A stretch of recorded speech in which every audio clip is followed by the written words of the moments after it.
అందరికీ నమస్కారం అండి. మీరు చూస్తున్న వీడియో ఒక పెద్ద అడవిలో ప్రాంతం అండి. ఇది మన్యం ప్రాంతంకు నేను వచ్చాను. ఈ ఏరియా గురించి మీరు చూస్తున్న ఈ కాలువ గురించి నాకు చాలామంది చెప్పారు కానీ నమ్మలేదండి. అయినా ఒకసారి చూద్దామని చెప్పి నేను చాలా దూరం వచ్చాను. ఇక్కడ భయంకరమైన దోమలండి బాబోయ్, మొహం మీద మొత్తం ఒళ్ళంతా కుట్టేసాయండి బాబోయ్, దద్దులు వచ్చేసాయి. అయితే విషయం ఏంటంటే, ఇది పైన చాలా ఎత్తైన కొండ అండి. ఇది నేను ముందు వర్షపు వాటర్ ఏమో అనుకున్నానండి, కానీ ఇది వర్షపు వాటర్ కాదు. ఇది పైకి వెళ్ళి చూస్తే ఇది 2 పెద్ద బండరాలు ఉన్నాయి. ఆ 2 బండరాల మధ్య నుంచి వాటర్ వస్తుందండి. మరి వాటర్ ఎలా ఊరుతుందో తెలియదు. మొత్తం వీడియోలో క్లియర్గా తీశాను, మొత్తం పైకి ఎక్కింది కూడా పూర్తిగా తీశాను. అక్కడ నుంచి వాటర్ వస్తుంది. ఆ వాటర్ అంతా ఇది ఇలా పారుకుంటూ కింద దాకా వెళ్తుంది. పోనీ కిందకి వెళ్ళి ఇది ఎక్కడైనా ఆగుతుందా, ఎక్కడికైనా పొలాల్లోకి అయినా వెళ్తుందా అంటే పొలాల్లోకి ఏమి వెళ్ళటండి. చిన్న గుహలాగా ఉందండి. 2 బండరాలు ఉన్నాయి. ఆ బండరాల మధ్య నుంచి లోపలికి వెళ్ళిపోతుంది, గుహ లోపలికి వెళ్తుంది. అందులోనే పెద్ద కర్రలు గట్ట పెట్టి కూడా చూస్తాం, కానీ చాలా లోయ ఉంది. కానీ మరి అటు నుంచి ఇంకా అందులో లోపలికి వెళ్ళే సాహసం అయితే నేను చేయలేదు. నాకు చాలా భయం వేసింది. అది నేను పట్టేంత లేదు. బాగా చిన్న సైజు హోల్లోంచి వెళ్ళిపోతుంది వాటర్ మొత్తం. ఈ ఇందులోని పీతలును తర్వాత రకరకాల చేపలు గట్ట ఉన్నాయి. వాటిని పట్టుకోవడానికి జనాలు బాగా వస్తున్నారు. వాళ్ళని కూడా నేను అడిగి చూశాను. ఇది ప్రతి సంవత్సరం కూడా ఇది బండరాల నుంచి వస్తుంది అంటే కొండ వాటర్ అంటున్నారండి వాళ్ళు.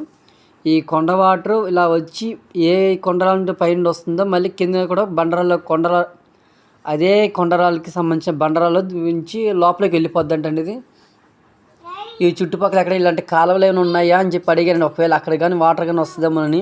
అదిగోండి అక్కడ నుండి వస్తుందండి పైనుంచి. ఆ దగ్గరికి కూడా వెళ్ళి చూశాను. అక్కడ నుంచి ఏమైనా వేరే విధంగా ఎక్కడి నుంచైనా వర్ష వాటర్ కానీ లేకపోతే అక్కడి నుంచి వాగు నుంచి ఉందని చూశాను.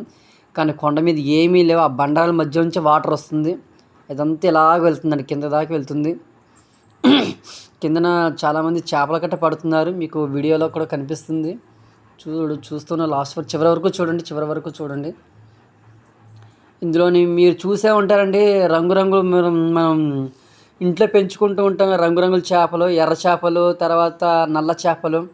ఆ ఎర్ర చేపలు ఉన్నాయండి, నల్ల చేపలు ఉన్నాయండి ఇందులో. ఇవి తెగ పట్టుకుంటున్నారండి. ఇక్కడ చుట్టుపక్కల గిరిజనులందరూ వచ్చి పట్టుకుంటారు. చిన్న చిన్న చేపలు కూడా ఉన్నాయండి. అవి చూసి పురుగులాగా ఉన్నాయి. వాటిని కూడా పట్టుకుంటున్నారు. ఇంకా పీతలు అయితే పైన కనిపిస్తాయి. తెల్ల రంగు పీతలు ఉన్నాయి, నల్ల రంగు పీతలు 2 రకాలు ఉన్నాయండి. పెద్ద పెద్దవి ఉన్నాయి, చిన్న చిన్నవి కూడా ఉన్నాయి. అదిగోండి ఇంకా నేను పైకి వెళ్తున్నాను, ఇంకా పైకి నడుస్తూనే ఉన్నానండి. ఇక్కడ భయంకరమైన దోమలు మాత్రం బాగున్నాయండి. వీడియో చూస్తున్నారు కానీ కొంచెం ఎవరైనా సబ్స్క్రైబ్ చేయండి దయచేసి. కొద్దిగా మమ్మల్ని కూడా ఎంకరేజ్ చేసినట్టు ఉంటుంది. నేను చాలా దూరం బండి మీద వచ్చి పొలాలన్నీ దాటుకొని కొండెక్కి పైకి వచ్చేసరికి బాబోయ్, దోమలు మాత్రం బాగా ఆడుకున్నాయండి. నాతో కబడ్డీ ఆడుకున్నాయండి. ఇదిగోండి ఈ రాళ్ళు, ఇదంతా పెద్ద కొండ అండి ఇదంతా. ఆ పైన చెట్లు గట్టలాగే బాగానే నిలబడ్డాయండి చెట్లు. అంత పెద్ద లోపల గుహ ఉందేమో అనుకున్నానండి, కానీ ఏమీ లేదు. ఆ పైకి కూడా ఎక్కాను నేను. ఇదే ఎండింగ్ అండి, ఆ పైన ఎండింగ్. అవునా, మూలకి వెళ్ళాలి.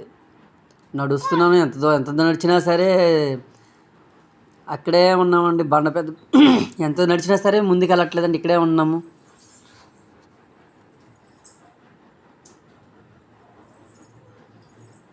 చుట్టుపక్కల జనాలందరూ చేప పట్టుకోవడంలో బిజీగా ఉన్నారు. పైకి చూడొచ్చా అంటే చూడు తమ్ముడు ఏం కాదు, వెళ్ళి వీడియో తీసుకో అన్నారు. ఇదిగోండి ఇక్కడ పీతలు పడుతున్నారు. తెల్ల రంగు పీతలు ఉంటుంది. ఇవి తెల్ల రంగు పీత ఏంటండి, అవి కరవకుండా అవి పీకేస్తున్నారు.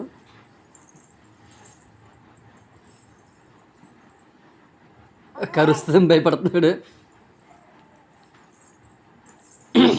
వీలే కదండి, ఇలా చాలామంది ఉన్నారండి. పీతలు పట్టడానికి, చేపలు పట్టడానికి చాలామంది వస్తున్నారు.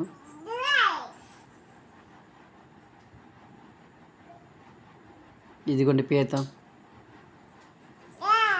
ఇవి కరవకుండా వీటికి అవి పీకేశారండి. దాన్ని ఏమంటారు, దాని పేరు?